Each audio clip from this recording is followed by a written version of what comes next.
par Coralie Vincent le 8 janvier 2018 à 20h08 France Gall a disparu.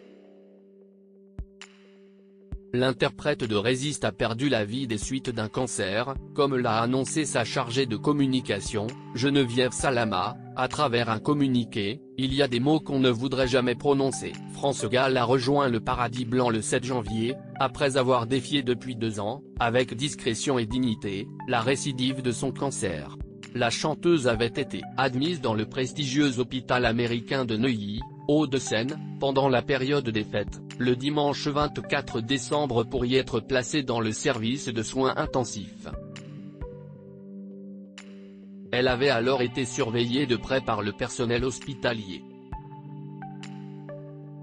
Elle était sortie le 27 décembre pour y retourner le 29.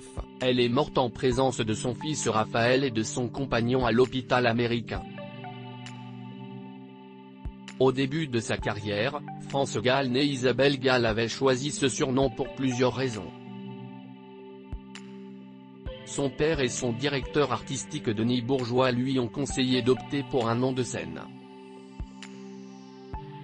Il y a une chanteuse qui s'appelle Isabelle, il ne peut pas y en avoir deux donc ça sera France, c'est un peu un calembour sur France Gall le match de rugby, l'affiche habituelle, explique le journaliste Bertrand Dical sur le plateau de C'est à vous.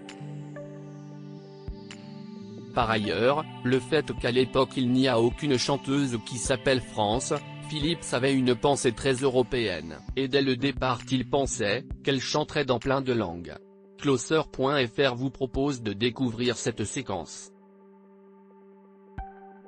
Tweeter des raisons étonnantes.